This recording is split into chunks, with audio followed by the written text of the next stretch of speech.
O Evangelho segundo o Espiritismo. Introdução. Continuação do item 4, Sócrates e Platão, precursores da doutrina cristã e do Espiritismo. Resumo da doutrina de Sócrates e Platão. 1. O homem é uma alma encarnada. Antes da sua encarnação, ela existia unida aos tipos primordiais, às ideias do verdadeiro, do bem e do belo. Deles se separa em se encarnando e, recordando o seu passado, está mais ou menos atormentado pelo desejo de a eles retornar. Não se pode enunciar mais claramente a distinção e a independência do princípio inteligente e do princípio material. Por outro lado, é a doutrina da pré-existência da alma, da vaga intuição que ela conserva de um outro mundo, ao qual aspira, de sua sobrevivência ao corpo, de sua saída do mundo espiritual para se encarnar e de sua reentrada no mesmo mundo depois da morte. É, enfim, o germe da doutrina dos anjos decaídos. 2. A alma se extravia e se perturba quando se serve do corpo para considerar qualquer objeto. Tem vertigens como se estivesse ébria, porque se liga a coisas que são, por sua natureza, sujeitas a mudanças. Ao passo que, quando contempla sua própria essência, ela se dirige para o que é puro, eterno, imortal, e, sendo da mesma natureza, fica aí ligada tanto tempo quanto o possa. Então, seus descaminhos cessam, porque está unida ao que é imutável. E esse estado da alma é o que se chama a sabedoria. Assim, também se ilude o homem que considera as coisas de baixo, terra a terra, do ponto de vista material. Para apreciá-las com justeza, é preciso vê-las de cima, quer dizer, do ponto de vista espiritual. O verdadeiro sábio, pois, deve, de alguma sorte, isolar a alma do corpo para ver com os olhos do espírito. É o que ensina o Espiritismo, capítulo 2, número 5.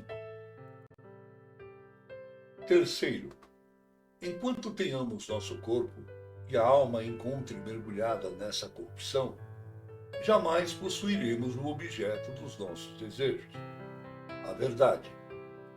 Com efeito, o corpo nos suscita 1000 obstáculos pela necessidade que temos de cuidá-lo.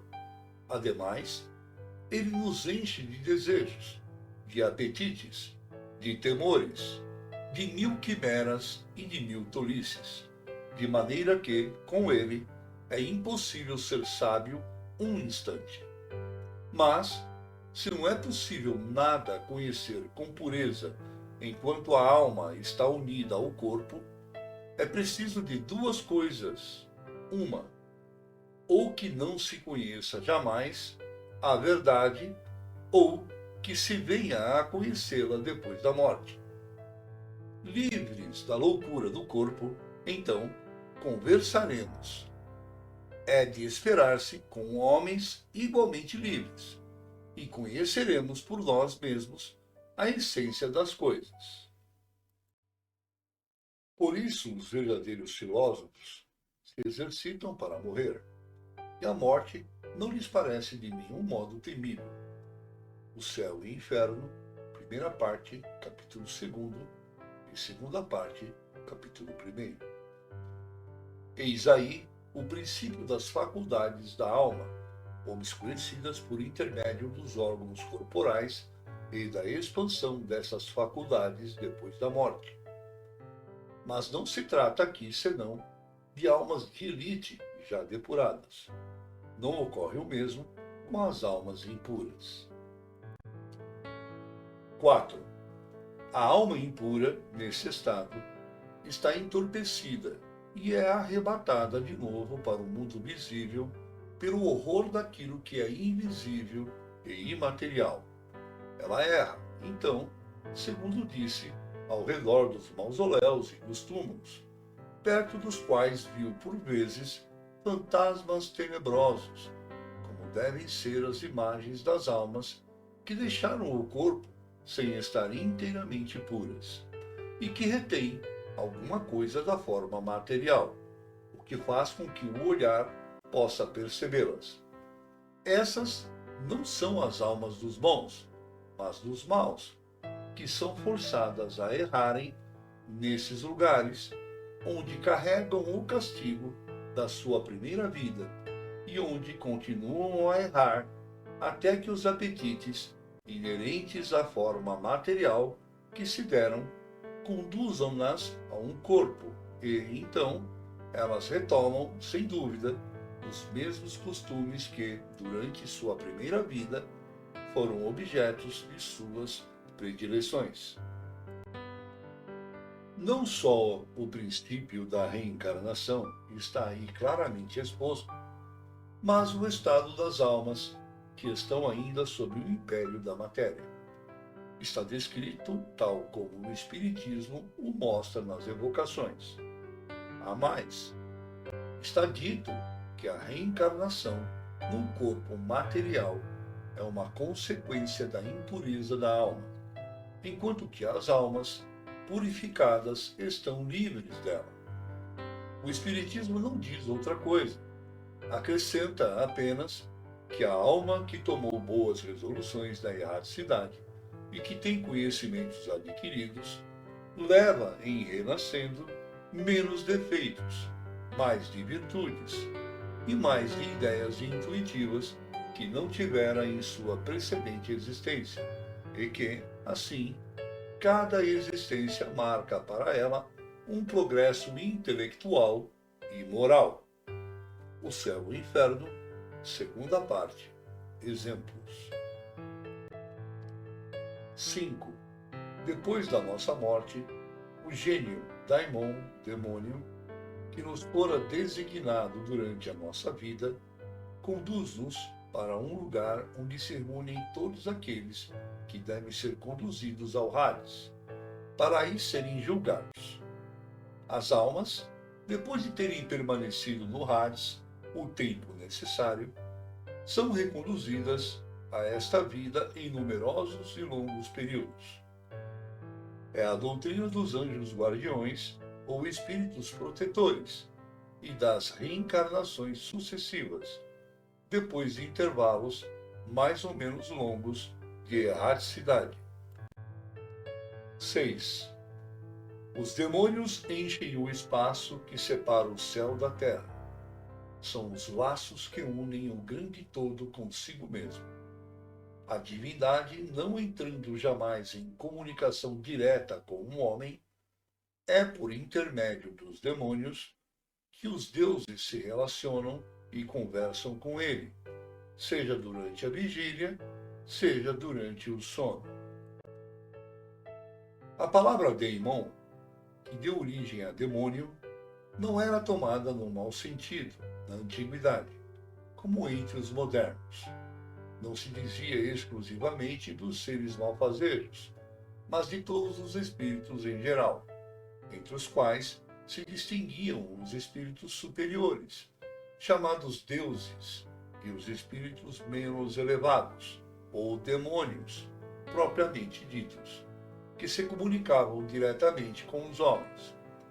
O Espiritismo diz também que os espíritos povoam o espaço, que Deus não se comunica com os homens senão por intermédio dos espíritos puros, encarregados de transmitirem suas vontades, que os espíritos se comunicam com eles durante a vigília e durante o sono. Substitui a palavra demônio pela palavra espírito e tereis a doutrina espírita. Colocai a palavra anjo e tereis a doutrina cristã. 7. A preocupação constante do filósofo. tal como compreendiam Sócrates e Platão, é a de tomar o maior cuidado com a alma, menos por esta vida, que não é senão um instante, do que em vista da eternidade. Se a alma é imortal, não é mais sábio viver com vistas à eternidade? O cristianismo e o espiritismo ensinam a mesma coisa. 8. Se a alma é imaterial, depois desta vida, ela deve seguir para um mundo igualmente invisível e imaterial, da mesma forma que o corpo, em se decompondo, retorna à matéria. Importa somente distinguir bem a alma pura, verdadeiramente imaterial, que se nutre como Deus, de ciências e de pensamentos, da alma mais ou menos manchada de impurezas materiais que a impedem de se elevar até o divino e a retém nos lugares de sua morada terrestre. Sócrates e Platão, como se vê, compreendiam perfeitamente os diferentes graus de desmaterialização da alma. Eles insistem sobre a diferença de situação que resulta para ela sua pureza maior ou menor, o que eles diziam por intuição. O Espiritismo o prova por numerosos exemplos que coloca sob nossos olhos. O céu e o inferno, segunda parte. 9. Se a morte fosse a dissolução total do homem, seria um grande lucro para os maus, depois da sua morte estarem livres, ao mesmo tempo, de seus corpos e de sua alma e de seus vícios. Aquele que ornou sua alma, não de um enfeite estranho, mas do que lhe é próprio, só este poderá esperar tranquilamente a hora da sua partida para o outro mundo. Em outros termos, é dizer que o materialismo, que proclama o nada depois da morte, seria a anulação de toda a responsabilidade moral ulterior e, por consequência, um excitante ao mal, que o mal tem tudo a ganhar com o nada, que só o homem que se despojou de seus vícios e se enriqueceu de virtudes pode esperar tranquilamente o despertar na outra vida. O Espiritismo nos mostra, pelos exemplos que coloca diariamente sob os nossos olhos, quanto é penoso para o mal a passagem de uma vida para outra e a entrada na vida futura. O céu e o inferno, segunda parte, capítulo 1.